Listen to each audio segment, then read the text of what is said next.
اعوذ باللہ من الشیطان الرجیم بسم اللہ الرحمن الرحیم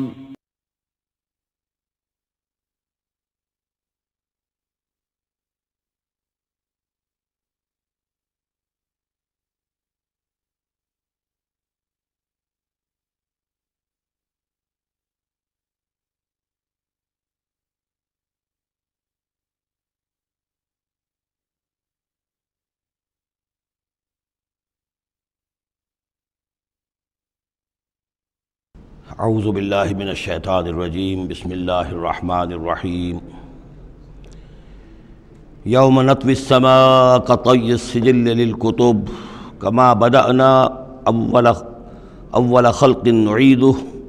وعدا علینا انا کنا فاعلین صدق اللہ العظیم۔ سورہ انبیاء کی جو یہ آخری آیات ہیں ان میں بعض بہت اہم مضامین آئے ہیں۔ ہم جس آیت پر سے گزر چکے ہیں لا یحزنہم الفزع الاکبر، اللہ تعالیٰ کے جو نیک بندے ہوں گے انہیں جو قیامت کا زلزلہ آنے والا ہے، جس سے کہ اگلی صورت شروع ہو رہی ہے جس کے تذکرے سے کہ یا ایھا الناس اتقوا ربکم ان زلزلۃ الساعۃ شیء عظیم، اللہ تعالیٰ انہیں محفوظ رکھے گا اس فزع اکبر کے اثرات سے۔ لا یحزنہم الفزع الاکبر، احادیث سے یہ معلوم ہوتا ہے کہ صورتحال کچھ ایسی پیش آنے والی ہے کہ ابھی وہ ملاحم کا دور جس میں کہ کافی سختیاں آئیں گی مسلمانوں پر، خصوصاً عالم عرب میں، اور جو بھی عیسائیوں اور یہودیوں کا گٹھ جوڑ جو ہے اس کے خلاف مسلمانوں کو جو قتال کرنا ہے، جنگ کرنی ہے، اس میں کئی مراحل آئیں گے جس میں بہت نقصان ہوگا مسلمانوں کا بھی، پھر بالآخر اللہ تعالیٰ فتح دے گا۔ حضرت مسیح علیہ السلام کے ذریعے سے ایک آسمانی مدد ملے گی، معجزانہ مدد ملے گی اللہ تعالیٰ کی طرف سے، لیکن زمینی سطح پر بھی عام جو اسباب ہیں، عادی اسباب اس دنیا کے، اس کے حوالے سے عرب میں ایک مجدد جو ہیں وہ ظاہر ہوں گے، حضرت مہدی، اور ادھر جو مشرقی علاقہ ہے خراسان کا، جس میں میرے اندازے کے مطابق پاکستان کا علاقہ بھی شامل ہے اور افغانستان ہے، یہاں اس سے پہلے ہی وہ حکومت قائم ہو چکی ہوگی کہ جس سے پھر مدد جائے گی حضرت عیسیٰ علیہ السلام کے ساتھ اور حضرت مہدی کے ساتھ ہو کر پھر وہ اس اتحاد، عیسائی یہودی اتحاد کا مقابلہ کریں گے۔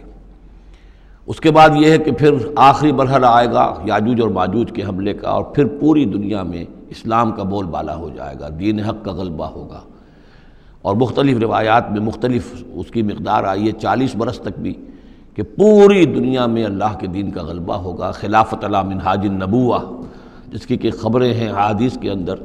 کہ 5واں دور وہ آنا ہے ابھی حضور صلی اللہ علیہ وسلم کے زمانے سے لے کر، پہلا دور نبوت، پھر دور خلافت علی منہاج النبوہ،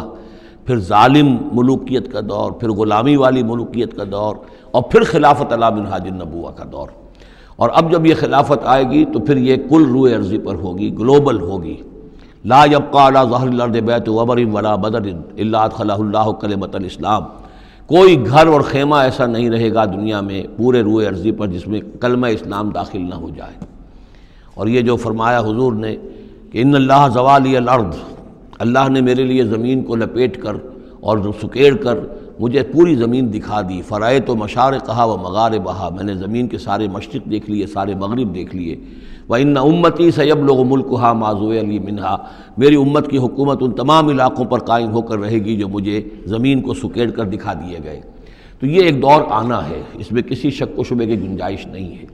اگرچہ میں یہ نہیں کہہ سکتا کہ ابھی اس میں کتنی تاخیر ہے، یہ مختلف مراحل کب شروع ہوں گے، ٹائم ٹیبل نہیں دے سکتے،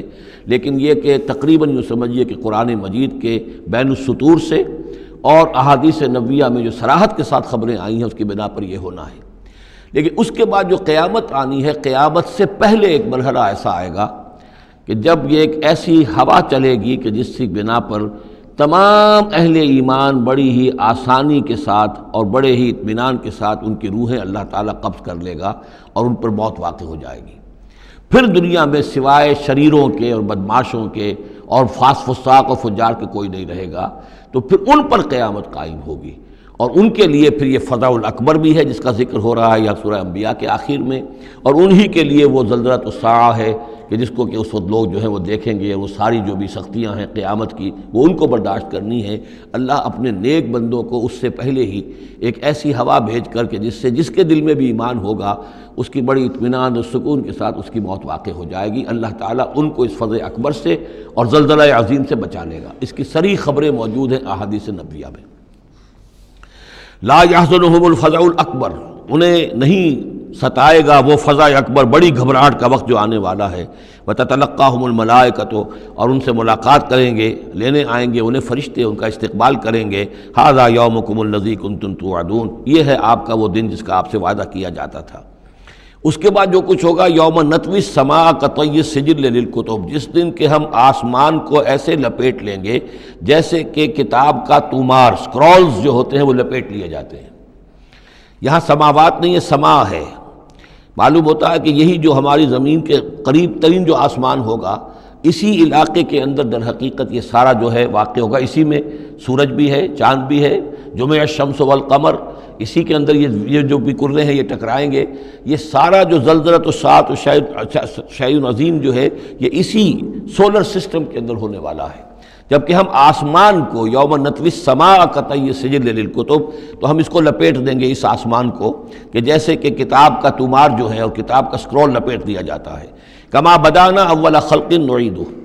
جیسے کہ ہم نے پیدا کیا تھا اسے پہلی مرتبہ، اسی طریقے سے پھر اعادہ کریں گے، اس کا دوہرا دیں گے اس کو۔ وعدن علینا، یعنی یہ کہ جیسے کہ آپ کو معلوم ہے theory of the expanding universe, کہ ہر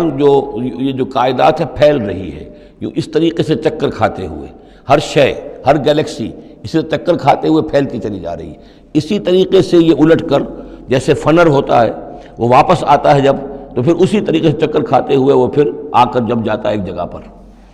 یوم نطوی السماء کطی السجل للکتب کما بدانا اول خلق نعید وعدا علینا، یہ ہم پر وعدہ ہے۔ انا کنا فاعلین، ہم یقیناً یہ کر کے رہیں گے۔ وَلَقَدْ كَتَبْنَا فِي الزَّبُورِ مِن بَعْدِ الذِّكْرِ، اور ہم نے لکھ دیا تھا زبور میں نصیحت کے بعد، أَنَّ الْأَرْضَ يَرِثُهَا عِبَادِيَ الصَّالِحُونَ، کہ ہماری اس زمین کے وارث ہوں گے ہمارے نیک بندے۔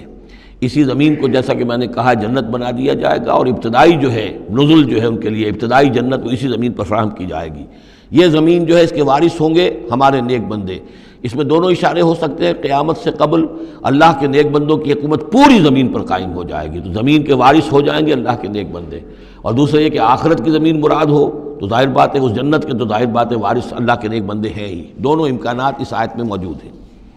ان فی ھذا لبلاغا لقوم عابدین، یقیناً اس میں پہنچا دینا ہے، بات کو پہنچا دینا ہے ان لوگوں کے لیے کہ جو اللہ کے بندے ہیں، اللہ کی بندگی کرنا چاہتے ہیں، اللہ کی عبادت پر کاربند رہنا چاہتے ہیں۔ وما ارسلناک الا رحمۃ للعالمین، اور نبی ہم نے نہیں بھیجا ہے آپ کو مگر تمام جہان والوں کے لیے رحمت بنا کر۔ آپ صرف عرب کے لیے نہیں بھیجے گئے تھے، اگر عرب کے لیے بھیجے گئے ہوتے تو آپ کا جو مقصد بعثت تھا وہ مکمل ہو گیا، وہ تو جزیرہ نما عرب میں دین کا بول بالا ہو گیا۔ هو الذی ارسل رسولہ بالہدی ودین الحق لیظہرہ علی الدین کلہ، تو وہ تو ہو گیا، جزیرہ نما عرب کے اندر اللہ کا دین جو ہے اس کا بول بالا ہو گیا تھا۔ آپ بھیجے گئے تمام جہان والوں کے لیے، لہٰذا آپ کے بعثت کا مقصد اسی وقت مکمل ہوگا جب کل روئے ارضی پر آپ کا لایا ہوا دین غالب ہو جائے، تب جا کر، جس کو اقبال نے کہا ہے کہ وقت فرصت ہے کہاں، کام ابھی باقی ہے، نور توحید کا اتمام ابھی باقی ہے۔ تو وہ اتمام جو ہے ایک اعتبار سے تو ہو گیا تھا، جزیرہ نما عرب کی حد تک اتمام ہو گیا، لیکن یہ کہ دنیا جو ہے بھی تو بہت بڑی تھی، نوع انسانی جو ہے بڑی جو ہے اس تک ابھی دین کو پھیلانا تھا، پہنچانا تھا۔ دور خلافت راشدہ میں وہ سلسلہ شروع ہوا ہی تھا، لیکن اس کے بعد ایک سازش کے نتیجے میں عبداللہ ابن سبا نے جو سازش کی یہودی نے اور مسلمانوں کو آپس میں لڑا دیا، ایک فتنۃ الکبریٰ پیدا ہوا جس کے نتیجے میں حضرت عثمان شہید کیے گئے، اور پھر باہمی خانہ جنگی ہوئی، 1,00,000 مسلمان ایک دوسرے کی تلواروں اور نیزوں سے ختم ہو گئے، تو وہ پروسیس وہیں رک گیا۔ اس کے بعد سے تو ہم اس کے واپس آئے ہیں، وہ دین کا جو غلبہ تھا وہ دین سے ہم پیچھے ہٹے ہیں، پسپائی ہوئی ہے۔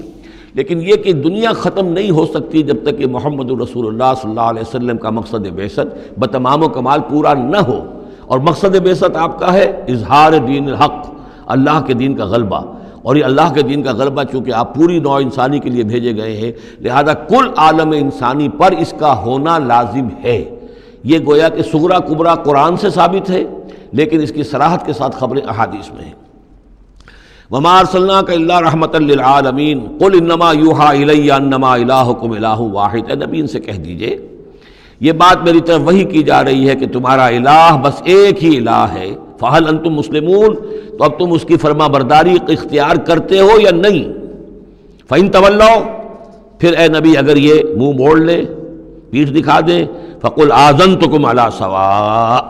تو کہہ دیجئے میں نے تمہارے کان کھول دیے ہیں، میں نے اللہ کا پیغام تمہیں کھلم کھلا ڈنکے کی چوٹ پہنچا دیا ہے ہر ایک کے لیے۔ اب تمہارے سرداروں کو بھی میں نے بات سمجھا دی ہے، عوام کے سامنے بھی پیش کر دیا ہے، سب کے لیے برابر، کوئی طبقہ ایسا نہیں رہا ہے اس تمہارے معاشرے کا جس کے سامنے کہ میری دعوت نہ پہنچ چکی ہو۔ اب آذنتکم علی سواء، سب کو یکساں میں نے سنا دیا، پہنچا دیا، اللہ کی تبلیغ کا حق ادا کر دیا۔ ان ادری اقریب ام بعید ما توعدون، یہ میں نہیں جانتا کہ جس چیز کا تم سے وعدہ کیا جا رہا ہے، جس چیز کی دھمکی دی جا رہی ہے، جو عذاب آنے والا ہے، وہ قریب ہے یا دور ہے۔ ٹائم ٹیبل میں نہیں دے سکتا، لیکن یہ کہ تمہارے اوپر جو بھی تمہارے کرتوتوں کے نتائج ہیں وہ بالآخر وہ تمہارے اوپر تمہاری شامت اعمال بن کر آئیں گے۔ وَإِنْ أَدْرِي أَقَرِيبٌ أَمْ بَعِيدٌ مَّا تُوعَدُونَ، وہ قریب ہے یا دور ہے یہ میں نہیں کہہ سکتا۔ یہی جیسا کہ میں عرض کر رہا ہوں کہ یہ تمام جو سلسلہ ہے کہ جو احادیث نبویہ اور قرآن مجید، اور نہ صرف یہ کہ احادیث نبویہ بلکہ سابقہ جو کتابیں ہیں، آخر وہ بھی کتابیں تھیں اللہ کی، ان میں تحریف تو ہوئی ہے لیکن پھر بھی حق بات بھی موجود ہے، اس میں بھی جو پیشن گوئیاں موجود ہیں۔ چنانچہ آپ دیکھتے ہیں کہ اس وقت دنیا میں ہر اعتبار سے یہ جو چند سال اب رہ گئے ہیں اس صدی کے، 1999 اور 1998 بھی اس میں شامل ہے، پھر یہ کہ اس صدی کے اختتام پر اور پھر اگلی صدی کے شروع ہونے کے بارے میں نوسٹریڈیمس کی پیشن گوئیاں، شاہ ولی کی پیشن گوئیاں، پچھلے دنوں تو اخبارات میں آیا کہ گاندھی جی کی بھی کوئی پیشن گوئیاں برآمد ہوئی ہیں جو بھی اسی عرصے کے لیے تھیں، شاید وہ بھی کہیں کوئی سنیاسی سے کچھ انہوں نے سنا ہو، وہ کوئی ان کی کوئی ایک وہ جو ہے ڈائری برآمد ہوئی ہے، جنگ میں خبر سنی تھی، شائع ہوئی تھی۔ وائن برگر جو ہے جو رہا ہے پچھلی حکومت کے اندر بڑا اہم، اس کی یہ پیشن گوئیاں ہیں۔ تو یہ سارا جو ہے، اور جو بائبل کی آخری کتاب ہے بک آف ریولیشن،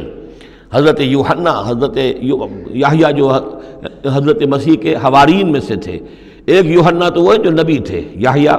وہ تو نبی تھے، جان دی بیپٹسٹ، ایک یہ جان ہیں جو حواری ہیں جن کے کہ وہ مکاشفات ہیں کہ جو آخری کتاب ہے بائبل کی، اور یہ احادیث نبویہ ہیں کہ جن میں کتاب الملاحم اور کتاب و آثار الساعہ وغیرہ ہیں، کتاب الفتن، تو ان سب سے معلوم ہوتا ہے کہ یہ چیزیں اب آنے والی ہیں اور معاملہ زیادہ دور نہیں رہا ہے، لیکن کتنا قریب ہے یہ بھی ہم نہیں کہہ سکتے۔ وَإِنْ أَدْرِي أَقَرِيبٌ أَمْ بَعِيدٌ مَّا تُوعَدُونَ إِنَّهُ يَعْلَمُ الْجَهْرَ مِنَ الْقَوْلِ وَيَعْلَمُ مَا تَكْتُمُونَ، یقیناً اللہ تعالیٰ جانتا ہے کھلی بات کو بھی جو بلند آواز سے کہی جاتی ہے، اور وہ تو اس کو بھی جانتا ہے جسے تم چھپاتے ہو اپنے دلوں کے اندر۔ وَإِنْ أَدْرِي لَعَلَّهُ فِتْنَةٌ لَكُمْ وَمَتَاعٌ إِلَىٰ حِينٍ، اور میں نہیں جانتا، میں نہیں کہہ سکتا، ہو سکتا ہے کہ ابھی اس تاخیر میں تمہارے لیے کوئی آزمائش ہو، اللہ تمہیں ابھی اور fresh lease of existence grant کر دے، تاکہ یہ کہ تمہیں ایک کچھ عرصے کے لیے اس دنیا میں رہنے کا اور بسنے کا اور فائدہ اٹھا لینے کا موقع مل جائے، لیکن بالآخر ہونا وہ ہے جو میں بتا رہا ہوں، اس کے اندر کوئی شک نہیں ہے، وہ شدنی امر ہے۔ قال رب احکم بالحق، کہا نبی نے، رسول نے صلی اللہ علیہ وسلم، پروردگار اب حق کے ساتھ فیصلہ فرما دے۔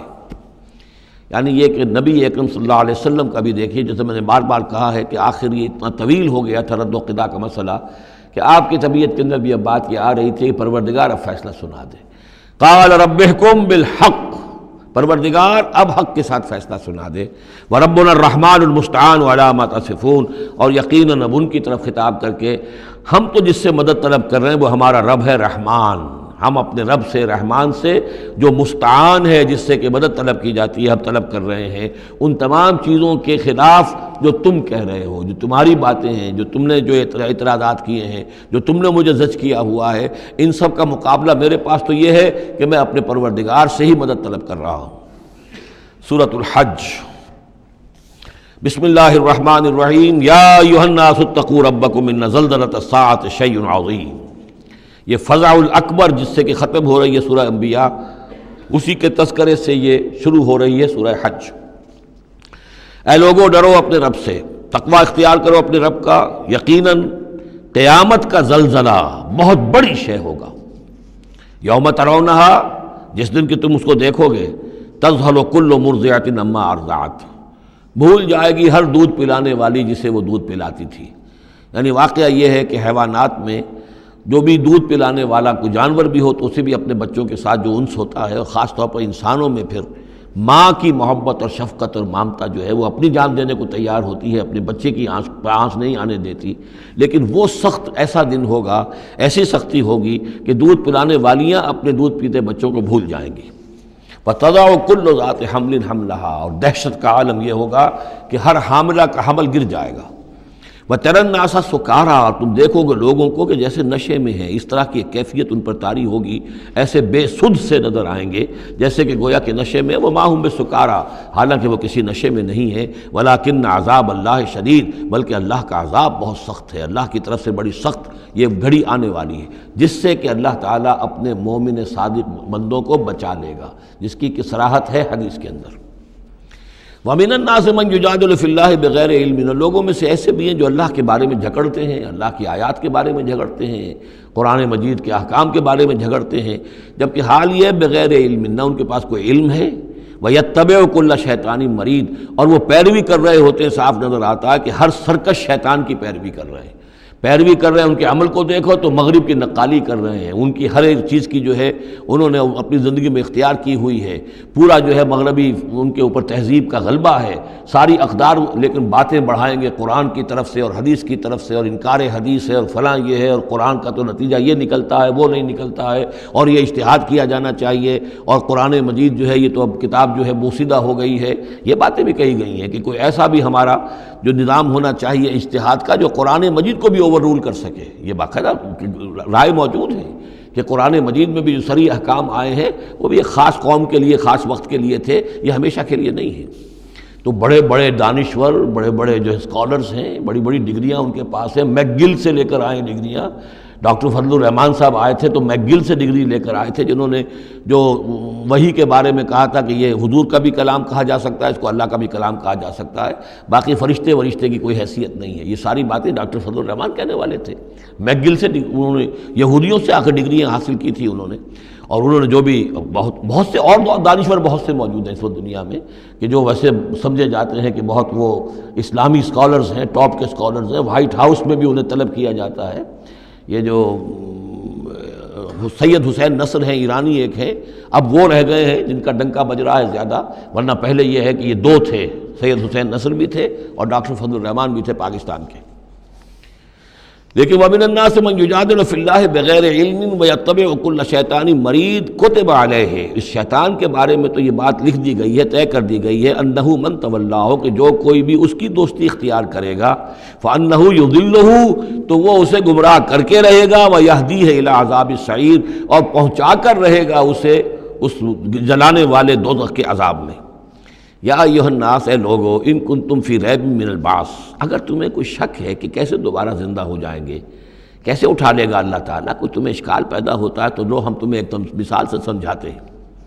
فَإِنَّا خَلَقْنَاكُم مِّن تُرَابٍ، سوچو ہم نے تمہیں مٹی سے پیدا کیا، اس لیے کہ باپ کے بھی جسم میں اگر نطفہ بنا ہے، منی بنی ہے، کہاں سے بنی ہے؟ خیر غذا کہاں سے آئی تھی اس کی؟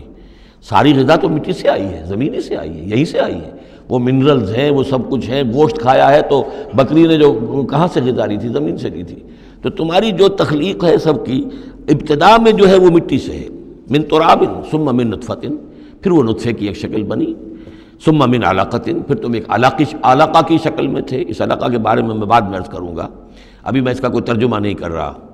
اس کا ترجمہ عام طور پر جو جمع ہوا خون کیا جاتا ہے یہ ترجمہ صحیح نہیں ہے۔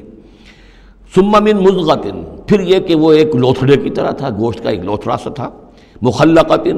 غیر مخلقۃ، پہلے اس پہ کوئی نشانات تھے ہی نہیں، پھر اس لوتھڑے کے اوپر نشانات آنے شروع ہوئے، معلوم ہوا کہ یہاں سے یہ بازو نکلیں گے، یہاں سے یہ ٹانگیں نکلیں گی، اسی کے اندر جو ہے یہ آثار شروع ہو گئے۔ لنبین لکم، تاکہ ہم تمہیں کھول کھول کر بیان کر دیں۔ یہ جو بھی سٹیجز ہیں کہ جو ایمبریونک جو سٹیجز ہیں، اس میں واقعہ یہ کہ اس کے بارے میں کیتھل مور کا میں قول آپ کو سنا چکا ہوں، جو تعارف قرآن کا میرا لیکچر تھا، کہ ان چیزوں کے بارے میں حیران اور ششدر ہیں جو اس وقت ایمبریولوجی کے سب سے بڑے ماہر ہیں، جن کی ٹیکسٹ بکس جو ہے دنیا کے اندر سب سے زیادہ مستند مانی جاتی ہے، کہ ہم حیران ہیں کہ یہ ساری چیزیں قرآن مجید نے کیسے کہی ہیں، اور یہ بالکل ایگزیکٹ جو ہے تعبیر ہے ان سٹیجز کی کہ جو رحم مادر میں انسانی جنین جن سٹیجز سے گزرتا ہے اس کی اس سے زیادہ صحیح تعبیر ہو نہیں سکتی۔ وَنُقِرُّ فِي الْأَرْحَامِ مَا نَشَاءُ، یہی مضمون چونکہ دوبارہ پھر آئے گا سورہ مومنون کے پہلے رکوع میں، تو میں وہاں اس کے بارے میں تفصیل سے عرض کروں گا۔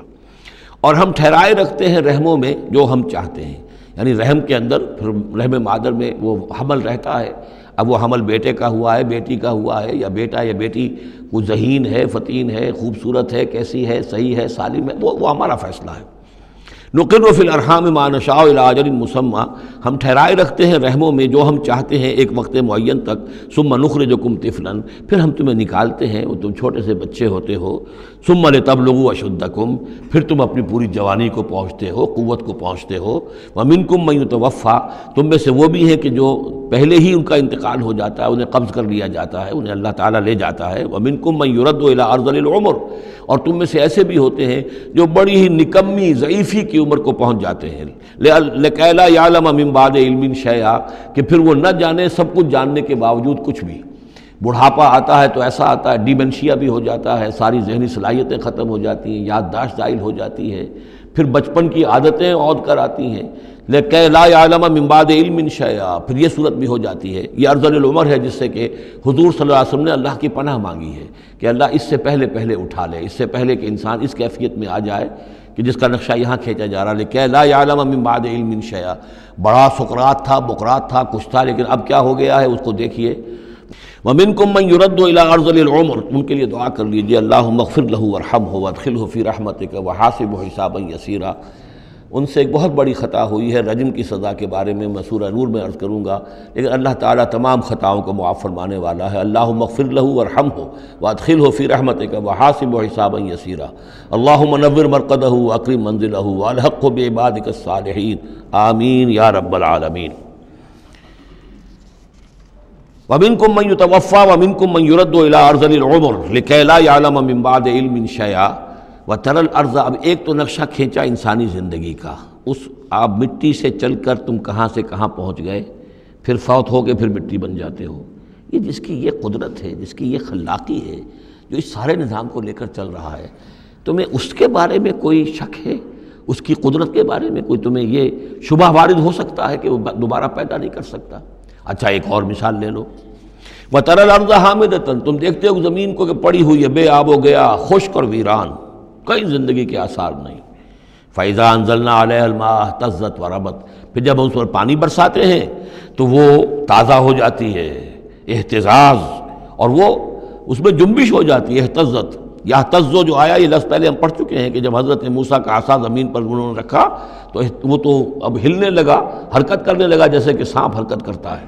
تو زمین میں بھی حرکت پیدا ہو جاتی ہے، اس لیے کہ اب جو کونپلیں نکل رہی ہیں وہ حرکت کر رہی ہیں، وہ ادھر ادھر جو ہے، جو پہلے زمین پڑی ہوئی تھی ساکن، صامت، ساکن، بے آب و گیا، خشک، لیکن اس کے بعد اہتزت، اس کے اندر ایک حرکت پیدا ہوتی ہے، وہ ربت، وہ ابھرتی ہے، گویا کہ جیسے وہ گھاس یا سبزہ اوپر اٹھ رہا ہے، اور جیسے کہ فصل گویا کہ زمین اٹھ رہی ہے، وہ اٹھتی ہے، ابھرتی ہے، وَأَنبَتَتْ مِن كُلِّ زَوْجٍ بَهِيجٍ، اور ہر طرح کی قسم قسم کی تر و تازہ چیزیں جو ہیں وہ اگا دیتی ہے زمین۔ تو ذرا سوچو، زمین مردہ تھی، اللہ نے زندہ کر دیا۔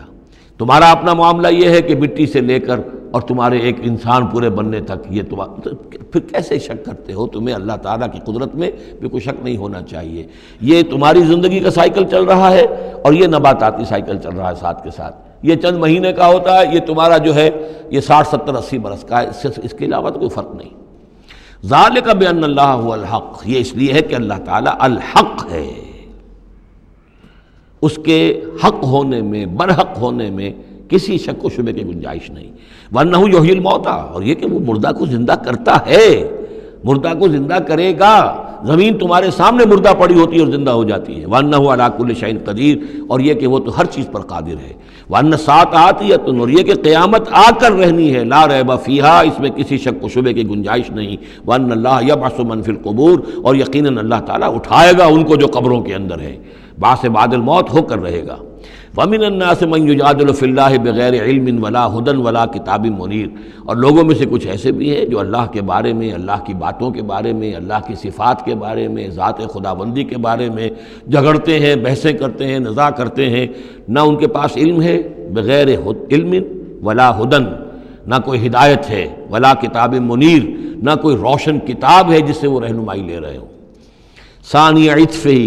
وہ اپنی گردن کروٹ اپنی موڑ کر چل دیتا ہے، آیات سنتا ہے، اللہ کی کلام کو سنتا ہے، پھر ذرا وہ اپنی کمر کو موڑتا ہے، بل دیتا ہے، چل دیتا ہے، لیضل عن سبیل اللہ، تاکہ گمراہ کرے لوگوں کو اللہ کے راستے سے۔ لہو فی الدنیا خزی، اس کے لیے دنیا کی زندگی میں بھی رسوائی ہے، ونذیقہ یوم القیامت عذاب الحریق، اور قیامت کے دن ہم اسے جلانے والے عذاب کا مزہ چکھائیں گے۔ ذالک بما قدمت یداک، اور یہ سب کچھ ہے تیرے اپنے دونوں ہاتھوں کے کرتوتوں کی وجہ سے، جو بھیجا ہے تیرے دونوں ہاتھوں نے، بما قدمت یداک، وان اللہ لیس بظلام للعبید، اور یقیناً اللہ تعالیٰ تو اپنے بندوں پر ظلم کرنے والا نہیں ہے۔ ومن الناس من يعبد الله على حرف فإن أصابه خير اطمأن به وإن أصابته فتنة انقلب على وجهه خسر الدنيا والآخرة ذلك هو الخسران المبين۔ لوگوں میں سے کچھ ایسے بھی ہیں جو اللہ تعالیٰ کی بندگی کرتے ہیں کنارے کنارے، بچ بچ کر۔ یہ وہ روگ جس کو کہا گیا فی قلوبہم مرض، جن کے دلوں میں روگ ہوتا ہے۔ ایک وہ لوگ ہوتے ہیں کہ حق کو قبول کیا، پھر ہر چہ بعد آباد منجدھار میں پھر وہ چھلانگ لگاتے ہیں، ہر چہ بعد آباد ماں کشتی دراب انداختے، ہم نے حق کو قبول کیا، اس کشتی کو ہم نے پانی میں ڈال دیا ہے، اب یہ کشتی تیرے گی تو ہم تیریں گے، یہ ڈوبتی ہے تو ہم ڈوبنے کے لیے تیار ہیں۔ ایک وہ ہے جو چاہتے بھی ہیں حق کے ساتھ چلنا، لیکن کنارے کنارے گہرے پانی میں نہیں جانا چاہتے، خطرات مول نہیں لینا چاہتے، اپنے لیے جان اور مال جو ہے اس کو بچا بچا کر، جو اقبال نے کہا تو بچا بچا کے نہ رکھ اسے، تیرا آئینہ ہے وہ آئینہ کہ شکست ہو تو عزیز تر ہے نگاہ آئینہ ساز میں۔ لیکن یہ کچھ لوگ بچ بچ کر چلنا چاہتے ہیں، کوئی گردن نہ پہنچ جائے، کوئی نقصان نہ ہو جائے، کوئی ہمیں قربانی نہ دینی پڑے۔ وَمِنَ النَّاسِ مَن يَعْبُدُ اللَّهَ عَلَىٰ حَرْفٍ، کنارے ساتھ، فَإِنْ أَصَابَهُ خَيْرٌ اطْمَأَنَّ بِهِ، اگر خیر آئے تو مطمئن رہیں گے، وَإِنْ أَصَابَتْهُ الْفِتْنَةُ انقلب عَلَىٰ وَجْهِهِ، اور اگر کوئی فتنہ آ گیا، آزمائش آ گئی، کوئی قربانی کا وقت آ گیا، پکار آ گئی، نکلو اللہ کی راہ میں اور لاؤ اللہ کی راہ میں، تو وہ اپنے چہروں کے بل اوندھے گر جاتے ہیں۔ خسرت دنیا والآخرہ، یہ خسارہ ہے، یہ گھاٹا ہے، یہ نقصان ہے دنیا اور آخرت دونوں کا۔ ذالک هو الخسران المبین، اور یہ بہت ہی نمایاں اور واضح تباہی ہے۔ ایک میں بات عرض کرنی رہ گئی ہے کہ سورہ حج کے بارے میں بعض جگہ آپ نے دیکھا ہوگا لکھا ہوا کہ یہ اس کو مدنی بھی مانا گیا ہے، لیکن یہ واقعہ ہے کہ اس سورہ مبارکہ کے اندر بعض آیات ایسی ہیں کہ جو یا تو مدنی ہیں، اور بعض آیات کے بارے میں مجھے پھر وہ ایک قول مل گیا تھا حبر الامہ حضرت عبداللہ ابن عباس رضی اللہ تعالی عنہما کا، وہ میں بعد میں انشاءاللہ وہ کل ہم پڑھیں گے۔ وہ آیات نازل ہوئی ہیں اثناء سفر ہجرت میں۔ ظاہر بات ہے کہ جب حضور مکے سے نکل آئے ہیں اور جا رہے ہیں تو کتنے دن لگے ہیں، کوئی وہ چند گھنٹے کا، 1 گھنٹے کی فلائٹ تو نہیں تھی کہ جو ہوائی جہاز سے آپ چلے گئے ہوں، آدھے گھنٹے کی فلائٹ ہے کل نہیں، لیکن یہ کوئی وقت لگا۔ اس میں بھی جو آیات نازل ہوئی ہیں، اور اس صورت میں کئی آیات ایسی ہیں کہ جن کی بڑی گہری مشابہت آپ کو مل جائے گی سورہ بقرہ کی آیات کے ساتھ۔ چنانچہ شہادت علی الناس والی آیت بھی اس صورت میں بھی ہے، سورہ بقرہ میں بھی ہے، لِیَکُونَ الرَّسُولُ شَہِیدًا عَلَیکُم وَتَکُونُوا شُہَدَاءَ عَلی النَّاس، یہ آپ کو سورہ حج کے آخر میں ملے گی۔ جہاد کا لفظ بھی اس صورت مبارکہ میں ملے گا۔ یہ آیت بھی آپ غور کریں گے تو سورہ بقرہ کے دوسرے رکوع میں جو مثال آئی تھی، منافقین کا حال یہ ہے، او کصیب من السماء فیہ ظلمات ورعد وبرق یجعلون اصابعهم فی آذانہم من الصواعق حذر الموت واللہ محیط بالکافرین۔ تو یہ جب بجلی جب چمکتی ہے، کوئی روشنی نظر آتی ہے، چل پھر لیتے ہیں، لیکن اس کے بعد پھر جیسے ہی اندھیرا ہوتا ہے کھڑے رہ جاتے ہیں۔ تو بالکل وہی کیفیت ہے کہ جب ذرا حالات صحیح ہوئے، نارمل ہوئے، کوئی خطرہ نہیں، کوئی اندیشہ نہیں، کوئی مطالبہ نہیں، کوئی جنگ کی مہم جو ہے پیش نظر نہیں ہے، تو وہ بڑے چلت پھر دکھا رہے ہیں، حضور کے پاس آ رہے ہیں، باتیں کر رہے ہیں، وہ ہے کہ وہ بھی اہل ایمان کے ساتھ ہیں۔ لیکن جب ذرا مشکل وقت آیا، اوندھے منہ گر پڑے۔ وَمِنَ النَّاسِ، اللہ تعالی ہمیں اس سے بچائے، اور دین اور ایمان کے ساتھ اور اللہ کے دین کو قائم کرنے کی جد و جہد میں مخلصانہ اور ہمہ تن ہمہ وجوہ اپنے آپ کو جھونک دینے کی ہمت عطا فرمائے۔ وَمِنَ النَّاسِ مَن يَعْبُدُ اللَّهَ عَلَىٰ حَرْفٍ فَإِنْ أَصَابَهُ خَيْرٌ اطْمَأَنَّ بِهِ وَإِنْ أَصَابَتْهُ فِتْنَةٌ انقلب عَلَىٰ وَجْهِهِ خَسِرَ الدُّنْيَا وَالْآخِرَةَ ذَلِكَ هُوَ الْخُسْرَانُ الْمُبِينُ۔ یدعو من دون اللہ ما لا یضرہ وما لا ینفعہ، یہ پکارتا ہے اللہ کے سوا ان کو جو نہ اسے کوئی ضرر پہنچا سکتی ہے نہ نفع، ذالک هو الضلال البعید، یہی ہے بہت ہی گمراہی، دور کی گمراہی۔ یدعو لمن ضرہ اقرب من نفعہ، وہ پکارتا ہے اللہ کو، اس کو کہ جس کا ضرر جو ہے وہ اس کے نفع سے قریب تر ہے۔ اللہ کے سوا کسی کو پکارو گے تو نفع تو کوئی ہے نہیں لیکن ضرر تو پہنچ گیا۔ لبیس المولا و لبیس العشیر، بہت ہی برا ہے وہ دوست اور بہت ہی برا ہے رفیق۔ ان اللہ یدخل الذین آمنوا وعملوا الصالحات جنات تجری من تحتها الانہار، یقیناً اللہ تعالیٰ داخل کرے گا ان لوگوں کو جو ایمان لائے اور جنہوں نے نیک عمل کیے ان باغات میں جن کے دامن میں ندیاں بہتی ہوں گی۔ ان اللہ یفعل ما یرید، یقیناً اللہ تعالیٰ کرتا ہے جو چاہتا ہے، جس چیز کا ارادہ کرتا ہے وہ کر گزرتا ہے، فعال لما یرید ہے۔ من کان یظن ان لن ینصرہ اللہ فی الدنیا والآخرۃ فلیمدد بسبب من السماء ثم لیقطع فلینظر هل یذهبن کیدہ ما یغیظ۔ یہ آیت مشکلات القرآن میں سے ہے، بہت سے مختلف انداز میں اس کی تعبیرات کی گئی ہیں، لیکن میرا دل ٹھکا ہے اسی تعبیر پر کہ جو موضح القرآن میں شاہ عبد القادر دہلوی رحمۃ اللہ علیہ نے کی ہے، اور میں اسی کو وضاحت کے ساتھ پیش کر رہا ہوں۔ جو شخص دین کے لیے خدمت کر رہا ہو، دین کے لیے لگا ہوا ہو کام کے اندر، داعی ہے یا اس کسی داعی کے ساتھ ہے، اب اس کے لیے یہ ہوتا ہے کہ ایک تو امید ہوتی ہے کہ اللہ کی مدد آئے گی، آج نہیں تو کل آئے گی، کل نہیں تو پرسوں آئے گی۔ اگر کسی وجہ سے انسان حالات کو دیکھ کر اتنا مایوس ہو جائے کہ اللہ کی مدد کی اسے امید نہ رہے، یہ چیز پھر اس کے لیے بہت بڑی ناکامی کا سبب بن جائے گی۔ امید پیوست رہ شجر سے امید بہار رکھ، اللہ سے مایوس نہیں ہونا چاہیے،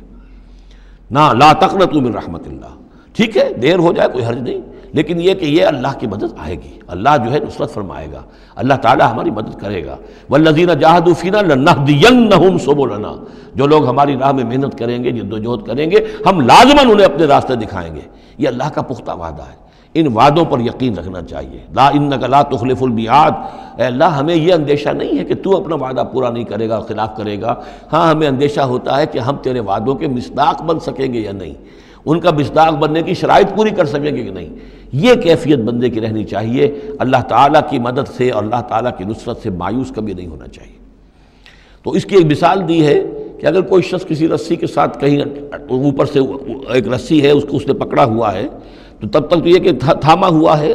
یہ اللہ تعالیٰ کے ساتھ ہے نا، حبل اللہ حبل اللہ، یہ قرآن جو ہے القرآن حبل اللہ الممدود من السماء الی الارض۔ اسی طرح امید اللہ سے رکھنا، رجا رکھنا، یہ بھی گویا کہ ایک معنوی رسی ہے کہ جو اللہ تعالیٰ کے ساتھ ہمیں جوڑے ہوئے ہے۔ جب تک یہ رسی رہے گی ہمیں سہارا رہے گا، جب یہ رسی کاٹ دیں گے ہم، وہ امید منقطع کر دیں گے، تو سوائے اس کے اور کیا ہوگا کہ زمین پر رودے منہ گر جائیں گے۔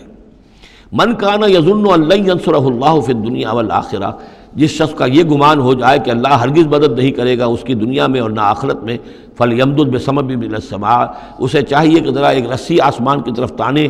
ثم لیقطع، پھر کاٹ دے، اسے توڑ دے، فلینظر هل یذهبن کیدہ ما یغیظ، پھر دیکھے کہ اس سے اس کا جو غصہ ہے اندر کا، اس میں جو مایوسی کی آگ جل رہی ہے اس میں کوئی کمی ہوئی۔ یعنی جب تک وہ رسی ہے کچھ نہ کچھ امید تو رہے گی، تو اس امید جو ہے اللہ پر اور اللہ کی نصرت اور اللہ کے وعدوں پر جو یقین ہے اس کو برقرار رکھو، یہ تمہیں سہارا دے گی۔ وَكَذَلِكَ أَنزَلْنَاهُ آيَاتٍ بَيِّنَاتٍ، اسی طرح ہم نے اتارا ہے اس قرآن کو روشن اور کھلی باتوں کی شکل میں۔ وَأَنَّ اللَّهَ يَهْدِي مَن يُرِيدُ، اور اللہ تعالیٰ ہدایت دیتا ہے جس کو چاہتا ہے، یا اللہ تعالیٰ ہدایت دیتا ہے جو چاہتا ہے کہ اس کو ہدایت ملے۔ ان الذین آمنوا والذین ہادوا والصابئین والنصارى، یقیناً وہ لوگ جو مسلمان ہیں، ایمان لائے ہیں محمد پر صلی اللہ علیہ وسلم، والذین ہادوا، اور جو یہودی ہوئے، والصابئین، اور جو صابی ہیں، والنصارى، اور جو یہ عیسائی ہیں، والمجوس، اور مجوس ہیں ایرانی، والذین اشرکوا، اور جن لوگوں نے شرک کی روش اختیار کی، ان اللہ یفصل بینہم یوم القیامہ، یقیناً اللہ فیصلہ کرے گا ان کے مابین قیامت کے دن۔ ان اللہ علی کل شیء شہید، یقیناً اللہ تعالیٰ ہر چیز پر خود گواہ ہے، ہر چیز اس کے سامنے نگاہوں میں موجود ہے۔ الم تری ان اللہ یسجد لہ من فی السماوات ومن فی الارض، یہ آیت بڑی عجیب ہے اس اعتبار سے کہ اس میں آپ تصور کریں گے تو اوپر سے نیچے کی طرف آ رہا ہے۔ کیا تم نے دیکھا نہیں اللہ کے سامنے سربسجود ہے ہر وہ شے جو آسمان میں ہے اور وہ سب وہ چیزیں جو زمین میں ہیں، وہ تمام مخلوقات جو آسمان میں ہے اور وہ تمام مخلوقات جو زمین میں ہے، والشمس ہو، اور سورج بھی سربسجود ہے، والقمر ہو، اور چاند بھی، والنجوم ہو، اور تارے بھی، پھر نیچے اتریے، والجبال ہو، اور پہاڑ، زمین پر سب سے اونچی چیزیں پہاڑ ہیں، والشجر ہو، اور درخت، والدواب، اور یہ تمام جو بھی چوپائے چل رہے ہیں زمین کے اوپر حیوانات، وکثیر من الناس، اور لوگوں میں سے بھی بہت سے. لوگوں میں سے تفریق ہے کہ کچھ باغی ہو گئے ہیں، باقی تو یہ ساری مخلوقات اللہ کے قانون کی پابند ہیں، قانون تکوینی کے اندر ہے، یہ اللہ کی بندگی کر رہی ہیں، یہ سجدے میں ہے، ہر شے اللہ کے سامنے سر سجود ہے. ہاں انسانوں کے اندر بغاوت بھی ہے. انسانوں میں سے کچھ لوگ وہ ہیں کہ جنہوں نے سورج کو پوجنا شروع کر دیا. سورج اللہ کو پوج رہا ہے اور وہ سورج کو پوج رہے ہیں. چاند کو پوجنا شروع کر دیا، درختوں کو پوجنا شروع کر دیا، جانوروں کو پوجنا شروع کر دیا، یہاں تک کہ اعضائے تناسل کو پوجنا شروع کر دیا. ہندوؤں کے اندر تو یہ بھی ہے، یہ پوجا ہوتی ہے. تو یہ ہے ان لوگوں کی گراوٹ. انسانوں میں سے اللہ تعالیٰ جس کو ہدایت دے دیتا ہے، معرفت حاصل ہو جاتی، پھر وہ اسی کے سامنے سر سجود ہوتے ہیں. وَكَثِيرٌ حَقَّ عَلَيْهِ الْعَذَابُ، لیکن بہت سے ایسے ہیں کہ جو عذاب الہی کے مستحق ہو جاتے ہیں. وَمَن يُهِنِ اللَّهُ فَمَا لَهُ مِن مُكْرِمٍ، اور جنہیں اللہ تعالیٰ ہی رسوا کر دے، ذلیل کر دے، اب اس کو عزت دینے والا کوئی نہیں ہے. جنہوں نے اپنے آپ کو ذلیل کیا، مخلوقات کے سامنے جھک گئے، انہوں نے ان کو اپنا معبود بنا لیا، جبکہ اللہ تعالیٰ کے سامنے ساری کی ساری مخلوقات جو ہے وہ تو اللہ کی بندگی میں ہے، اور اللہ نے تو اسے بنایا تھا خلیفۃ اللہ فی الارض، اسے مقام یہ عطا کیا تھا، مسجود ملائک بنایا تھا. اب جو اپنی اس تمام عظمت سے خود ہی مستعفی ہو گیا اور وہ مخلوقات کے سامنے جھک رہا ہے، فما لہ من مکرم، تو پھر اسے اب اس کا اکرام کرنے والا اور اسے عزت دینے والا کوئی نہیں. ان اللہ یفعل ما یشاء، یقیناً اللہ کرتا ہے جو چاہتا ہے. آیت سجدہ ہے، سجدہ کر دیجیے. ھذان خصمان اختصموا فی ربہم، یہ دو گروہ ہیں ایک دوسرے کے مقابل میں جو اپنے رب کے بارے میں جھگڑ رہے ہیں. ایک وہ ہیں جو ایمان لے آئے ہیں. اب جیسا کہ میں نے عرض کیا یہ صورت ہے مکی، لیکن اس میں کچھ آیات شامل ہیں. یہ بھی ہو سکتا ہے کہ مدنی ہو، یہ بھی ہو سکتا ہے کہ اثناء سفر ہجرت میں نازل ہوئی، لیکن بحیثیت مجموعی یہ ہے تقریباً آخری دور کی، آخری زمانے کی صورت.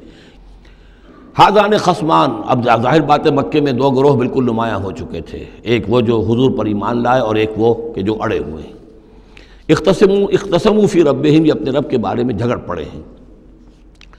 فالذین کفروا، تو جو اللہ سے کفر کر رہے ہیں، انکار کر رہے ہیں، قطعت لہم ثیاب من نار، ان کے کپڑے کاٹے جائیں گے، بنائے جائیں گے. جیسے درزی جو ہے پہلے وہ کترتا بیوتتا ہے پھر سیتا ہے، تو ان کے لیے جو بنائے جائیں گے کپڑے وہ آگ کے ہوں گے. قطعت لہم ثیاب من نار، بیوتے جائیں گے، قطع کیے جائیں گے ان کے لیے کپڑے آگ کے. یصب من فوق رؤوسہم الحمیم، ان کے سروں کے اوپر کھولتے ہوئے پانی کے تریڑے دیے جائیں گے. یسحر بہ ما فی بطونہم والجلود، جس سے کہ ان کی کھالیں بھی جھلس جائیں گی اور جو کچھ ان کے پیٹوں کے اندر ہوگا وہ بھی جھلس جائے گا. وَلَهُم مَقَامِعُ مِنْ حَدِيدٍ، اور پھر ان کے لیے لوہے کے وہ ہتھوڑے ہوں گے کہ جو ان کے سروں پر پڑیں گے. كُلَّمَا أَرَادُوا أَن يَخْرُجُوا مِنْهَا، جب بھی وہ چاہیں گے کہ وہاں سے نکل جائیں، من غم کے مارے، اعیدوا فیہا، انہیں پکڑ کر دوبارہ پھر اسی میں ڈال دیا جائے گا. وذوقوا عذاب الحریق، اور چکھو مزہ اس جلانے والے عذاب کا. تم نے اللہ کا انکار کیا، تم نے محمد کی نفی کی، تم نے ان کو ماننے سے انکار کیا.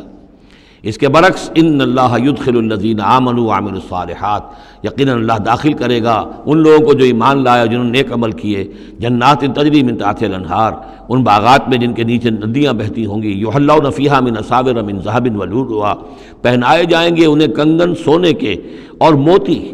ولباسہم فیہا حریر، اور ان کی پوشاک جو ہوگی وہاں پر ریشم کی ہوگی. دنیا میں ریشم مردوں پر حرام ہے، وہاں ریشم جو ہے اسی کا لباس ہوگا، باریک ریشم کے اوپر کا لباس اور گاڑھے ریشم کا جو ہے نیچے کا لباس ہوگا. وَہُدُوا إِلَى الطَّيِّبِ مِنَ الْقَوْلِ، اور ان کو تو رہنمائی کر دی گئی ہے بہترین بات کی طرف. بہترین بات کیا ہے؟ کلمہ طیبہ، لا الہ الا اللہ محمد رسول اللہ، یا سبحان اللہ والحمد للہ ولا الہ الا اللہ واللہ اکبر ولا حول ولا قوۃ الا باللہ. ہدوا الی الطیب من القول، انہیں ہدایت دے دی گئی ہے من القول، اچھی بات، بہترین کلمہ طیبہ کی. وہدوا الی صراط الحمید، اور ان کو تو ہدایت دے دی گئی ہے سیدھی اور اللہ کی تعریفوں والے کے راستے کی طرف، کہ وہ سیدھے اس راستے پر بڑھتے ہوئے اللہ تعالیٰ کی رحمت میں فراح و ریحان و جنت النعیم کے اندر پہنچ جائیں گے. ان الذین کفروا یصدون عن سبیل اللہ، یقیناً وہ لوگ جنہوں نے کفر کیا اور جو روک رہے ہیں لوگوں کو اللہ کے راستے سے، والمسجد الحرام ہے، اور مسجد حرام سے روک رہے ہیں. اب مسلمان یہاں سے جانے پر مجبور ہیں یہ جوار اس کے جوار بیت اللہ میں رہتے تھے، یہاں سے چھوڑ کر جانے پہ مجبور ہیں، بعد میں کتنے عرصے تک نہ وہ عمرہ کر سکے نہ حج کر سکے، تو جو ان کو اس مسجد حرام سے روک رہے ہیں، الذی جعلناہ للناس سواء العاکف فیہ والباد، اس گھر کو جو ابراہیم نے بنایا تھا، جس کو ہم نے تمام انسانوں کے لیے مساوی قرار دیا ہے، برابر ہیں یہاں پر، چاہے یہاں کے رہنے والے مقیم ہوں اور چاہے باہر سے آئیں۔ یہ اصطلاحات ہیں آفاقی اور مقیم۔ وہاں بیت اللہ میں، حرم میں کوئی فرق نہیں کیا جا سکتا حقوق میں۔ اب بھی میں سمجھتا ہوں کہ وہاں اس میں کوئی حرج شک نہیں ہے کہ حرم کے اندر کوئی فرق نہیں ہے۔ کوئی شخص باہر کا آ کر پہلی صف میں بیٹھ جائے، کوئی اسے زبردستی نہیں اٹھا سکے گا۔ یہ دوسری بات ہے کہ وہاں پہ شرطے وغیرہ جو ہیں ان کو رشوتیں دے کر لوگوں نے کو اپنی سیٹیں ریزرو کرا لی ہوتی ہیں، یا کبھی کوئی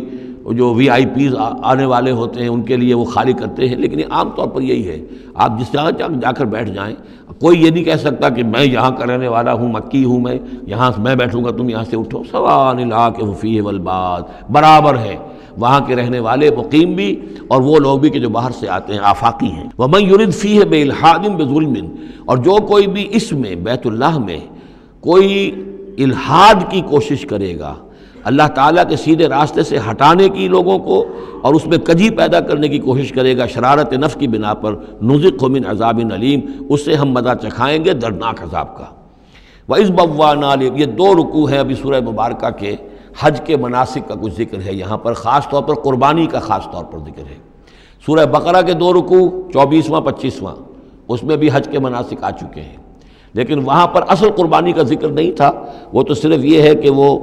دم جو دینا پڑتا ہے اگر کسی وجہ سے سر منڈانا پڑ گیا ہے قبل از وقت، اور یا اسی طریقے سے تمتع اگر کیا ہے تو اس کا وہ دم شکر کا ہے وغیرہ وغیرہ۔ لیکن یہاں پر جو دو ہے، ایک قربانی اور ایک طواف، ان دو کا جو ہے ذکر ہو رہا ہے خاص طور پر یہاں۔ وَإِذْ بَوَّأْنَا لِإِبْرَاهِيمَ مَكَانَ الْبَيْتِ، اور جب ہم نے معین کر دی ابراہیم کے لیے اپنے گھر کی جگہ، بتا دی کہ یہ ہے وہ جگہ جس کے بارے میں میرا گمان یہ ہے کہ وہاں بنیادیں موجود تھیں حضرت آدم علیہ السلام کی بنائی ہوئی، لیکن اوپر سے دیواریں سب کی سب گر چکی تھیں اور سیلاب کی وجہ سے سارا اب وہاں کوئی آثار نہیں رہے تھے۔ اللہ تعالیٰ نے رہنمائی فرما کر ان کی نشاندہی کروا دی۔ اللہ تشرک بی شیئا، اور یہ حکم دے دیا گیا میرے ساتھ کسی شے کو شریک نہ کرنا، وطہر بیتیا، اور میرے اس گھر کو پاک رکھنا، للطائفین، طواف کرنے والوں کے لیے، والقائمین، اور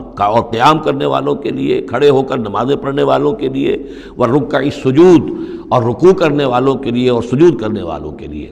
یہ گویا کہ جیسے وہاں آیا تھا وَعَهِدْنَا إِلَىٰ إِبْرَاهِيمَ وَإِسْمَاعِيلَ أَن طَهِّرَا بَيْتِيَ لِلطَّائِفِينَ وَالْعَاكِفِينَ وَالرُّكَّعِ السُّجُودِ، تقریباً وہی آیت یہاں پر آئی ہے، صرف یہ کہ عاکف کی بجائے یہاں قائمین کا لفظ آیا ہے۔ وَأَذِّن فِي النَّاسِ بِالْحَجِّ، اور اے ابراہیم اب پکارو لوگوں کو، اذان دو، پکارو حج کے لیے۔ اب کیسے پکارا ہوگا، کیسے آپ نے یہ پیغام پہنچایا ہوگا،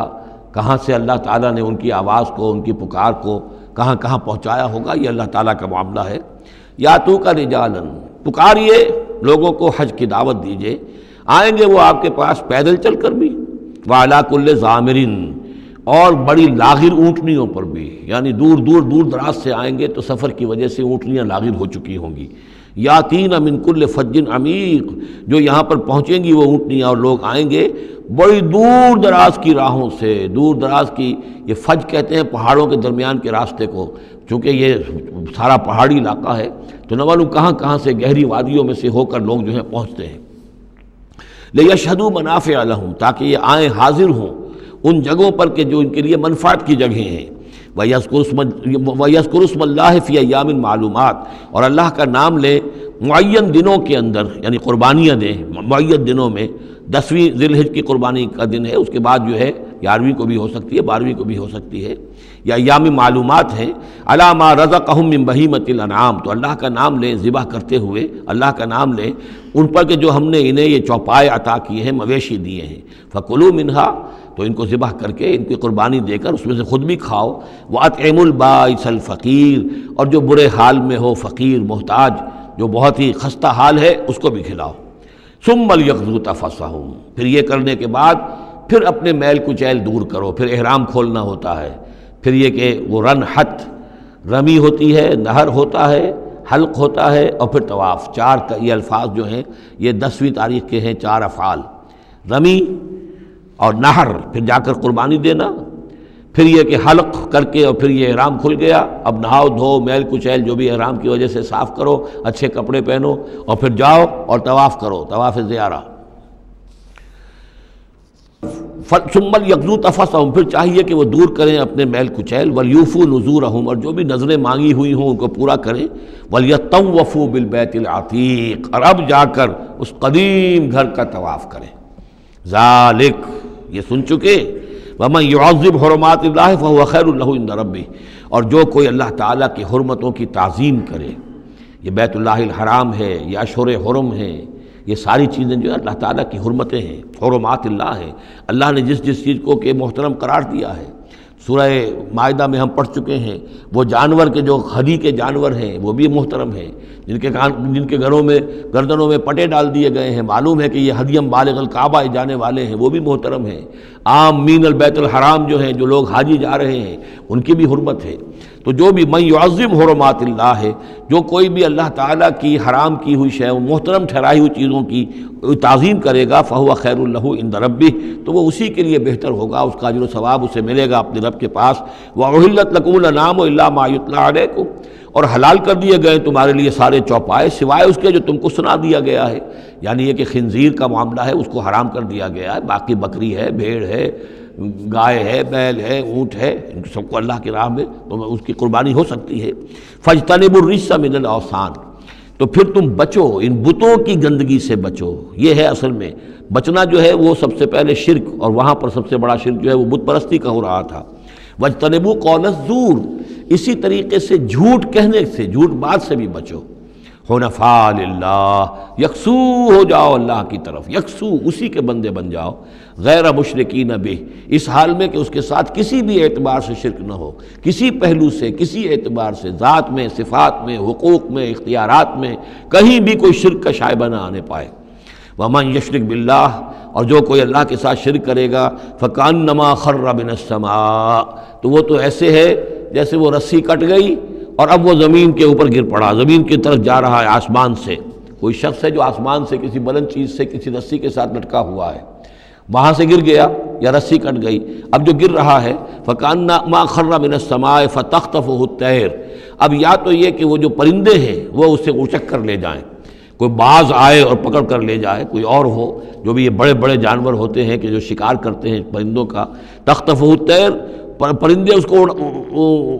اڑا کر لے جائیں، اور تہوی بہ الریح، یا یہ کہ پھر ہوا ان کو لے جا کر گرائے فی مکان صحیح، کسی دور کی جگہ میں کوئی ہوا جو ہے جھونکا اس کو لے جائے اور کسی کھائی میں جا کر گرا دے۔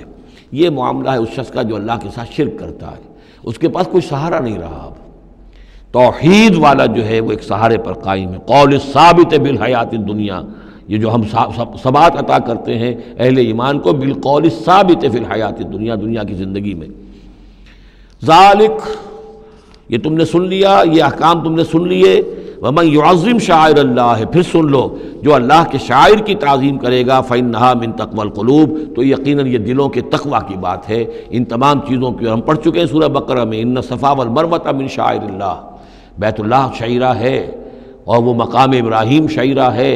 صفا اور مروہ جو ہے شعیرہ ہیں۔ شعیر وہ چیز ہے کہ جس سے اللہ تعالیٰ کی بندگی کا شعور پیدا ہو، ان کے ساتھ وہ چیزیں وابستہ ہیں، وہ تاریخ ان کی ہے کہ جس کے حوالے سے پھر یہ کہ اللہ تعالیٰ کا شعور جو ہے انسان کے اندر پیدا ہوتا ہے، اس کی ذات کا، صفات کا۔ لکم فیہا منافع الی اجل مسمى، یہ جو جانور ہیں اس کی قربانی کے، تمہارے لیے ان میں نفع ہے ایک اجل مسمى تک، یعنی یہ نہیں ہے کہ قربانی کا جانور ہے تو اس کے اوپر سواری نہیں کر سکتے، سواری کر سکتے ہو۔ قربانی کا جانور ہے تو اس کا دودھ پی سکتے ہو، اگر وہ گائے ہے درمیان میں اگر کوئی دودھ ہے یا بکری ہے لے کے جا رہے ہو تو اس کا دودھ پی سکتے ہو۔ منافع الی اجل مسمى، ایک وقت معین تک کے لیے۔ ثم محلها الی بیت العتیق، پھر ان کا جو اصل مقام ہے جہاں انہیں لے جا کر پیش کر دینا ہے وہ ہے بیت العتیق، یعنی اللہ کا گھر۔ اللہ کا گھر کا جو منہر ہے پھر اس کو وسیع کر کے، اور منا کی وادی میں ایک بہت بڑی جگہ ہے، ورنہ اس سے پہلے جو ہے یہ مروہ کی جو پہاڑی ہے، صفا اور مروہ کے پاس جو ہے یہ قربان گاہ تھی۔ مروہ ہی سے وہ وادی شروع ہو جاتی ہے کہ جس پر کچھ آگے چل کر وہ منا کا پورا آتا ہے، اب یہ منہر جو ہے وہ ادھر ایکسٹینڈ کر دیا گیا ہے۔ وَلِكُلِّ أُمَّةٍ جَعَلْنَا مَنْسَكًا، اور ہم نے ہر امت کے لیے ایک قربانی کا نظام مقرر کیا، لِيَذْكُرُوا اسْمَ اللَّهِ عَلَىٰ مَا رَزَقَهُم مِّن بَهِيمَةِ الْأَنْعَامِ، تاکہ وہ اللہ کا نام لیا کریں ان مویشیوں پر کہ جو ہم نے انہیں عطا فرمائے ہیں۔ فَإِلَٰهُكُمْ إِلَٰهٌ وَاحِدٌ، تو جان لو تمہارا الہ ایک ہی اللہ ہے، واحد۔ فَلَهُ أَسْلِمُوا، اس کے سامنے سر تسلیم خم کرو، اس کی اطاعت قبول کرو۔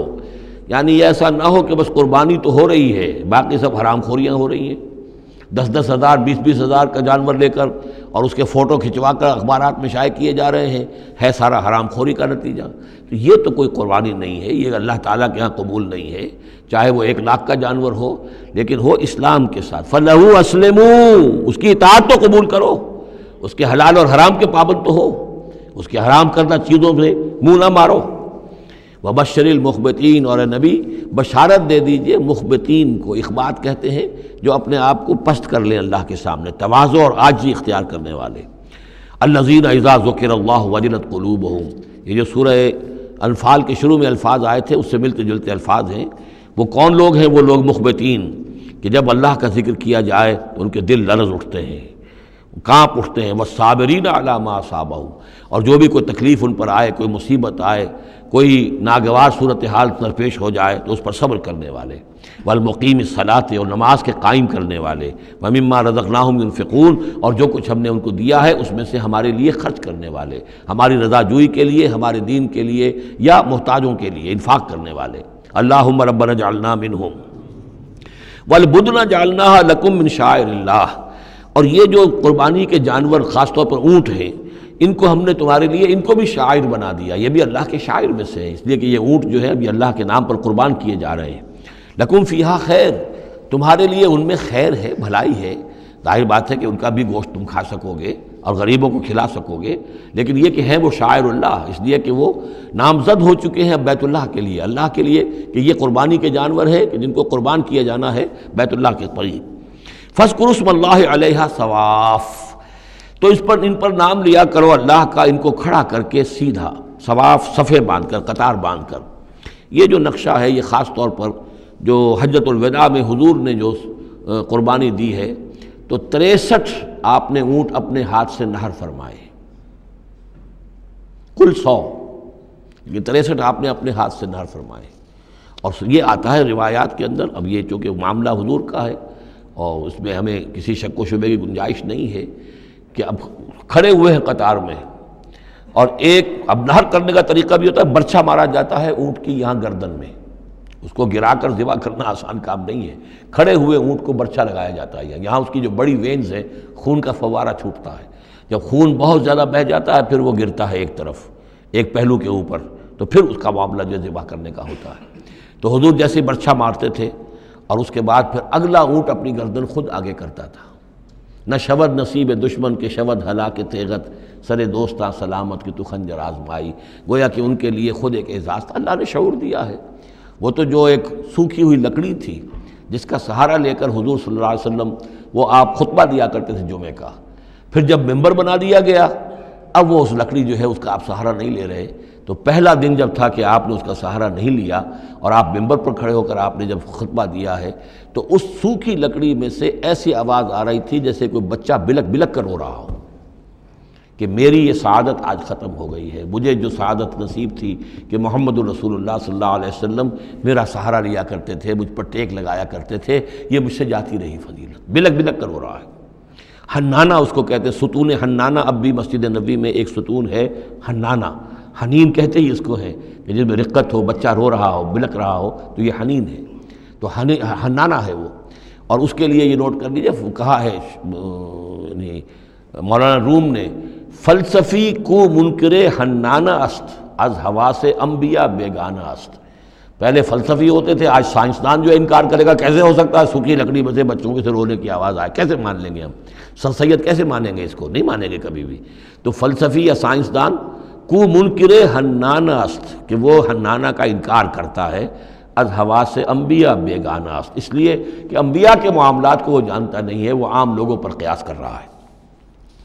فاذکروا اسم اللہ علیہا صواف، تو لو اللہ کا نام ان پر، ان کو نہر کرنے کے لیے انہیں صفوں میں کھڑا کر کے، فَإِذَا وَجَبَتْ جُنُوبُهَا، جب ان کے پہلو زمین پر ٹک جائیں، جب خون اتنا بہہ جاتا ہے، کمزور ہو جاتا ہے اونٹ، تو پھر وہ ایک طرف کو اپنی کروٹ کے بل زمین کے اوپر پڑ جاتا ہے۔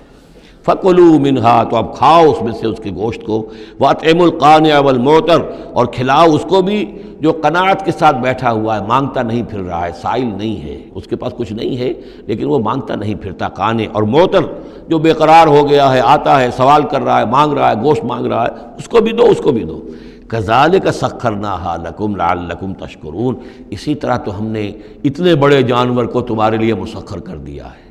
اونٹ جیسے جانور کو، اور وہ کھڑا ہوتا ہے تم برچھا مارتے اس کو، سخرناها لکم لعلکم تشکرون، تاکہ تم اللہ کا شکر ادا کرو۔ لن ینال اللہ لحومها ولا دماؤها، اب یہ ہے اصل شے، اللہ تک نہ ان کے گوشت پہنچتے ہیں نہ خون پہنچتا ہے، ولکن ینالہ التقوی منکم،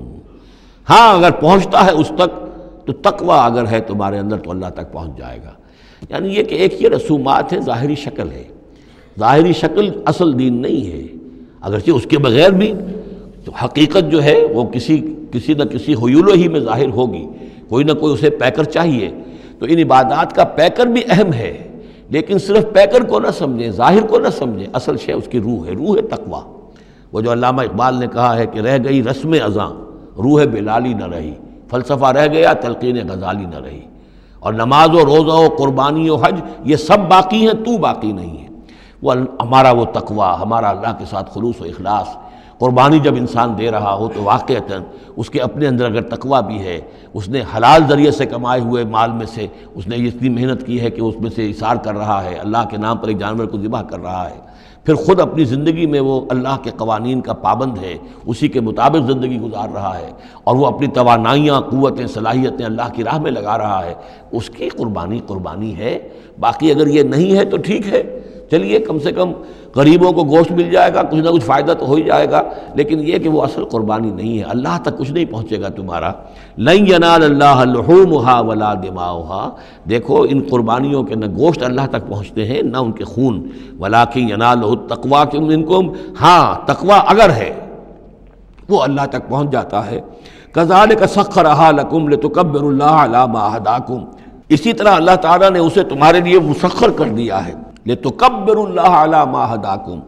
تاکہ تم اللہ کی تکبیر کیا کرو اس ہدایت پر جو اس نے تمہیں دی ہے۔ دیکھیے دو عیدیں ہیں ہماری، عید الفطر جو رمضان کے بعد آتی ہے، ایک عید الاضحیٰ ہے جو حج کے ساتھ منسلک ہے۔ وہاں بھی ہم نے رمضان مبارک کے بارے میں جو آیات آئی ہیں سورہ بقرہ کے 23ویں رکوع میں، وہاں بھی لِتُكَبِّرُوا اللَّهَ عَلَى مَا هَدَاكُمْ وَلَعَلَّكُمْ تَشْكُرُونَ۔ شهر رمضان الذي انزل فيه القرآن هدى للناس وبينات من الهدى والفرقان فمن شهد منكم الشهر فليصمه ومن كان مريضا أو على سفر فعدة من أيام أخر يريد الله بكم اليسر ولا يريد بكم العسر ولتكملوا العدة ولتكبروا الله على ما هداكم ولعلكم تشكرون۔ وہی الفاظ یہاں ہیں، لِتُكَبِّرُوا اللَّهَ عَلَى مَا هَدَاكُمْ، تاکہ تم تکبیر کرو، اللہ کی تکبیر کرو۔ اسی لیے عیدیان کے لیے جاتے آتے ہوئے تکبیر، اور اس کو بھی بڑا بلند آواز سے، جاتے آتے راستہ بدلنا، پھر نماز جو دوگانہ ہے عید کی اس میں اضافی تکبیرات ہیں، لِتُكَبِّرُوا اللَّهَ عَلَى مَا هَدَاكُمْ وَلَعَلَّكُمْ تَشْكُرُونَ پر تو وہ آیت ختم ہوئی ہے، وَبَشِّرِ الْمُحْسِنِينَ، اور اے نبی ان لوگوں کو آپ بشارت دے دیجئے جو اسلام اور ایمان اور تقوی کی منزلیں طے کرتے ہوئے درجہ احسان تک پہنچنے کی کوشش کرتے ہیں اور پہنچ جاتے ہیں۔ اللہم ربنا اجعلنا منہم، اللہم ربنا اجعلنا منہم۔ بارک اللہ لی ولکم فی القرآن العظیم ونفعنی وإیاکم بالآیات والذکر الحکیم۔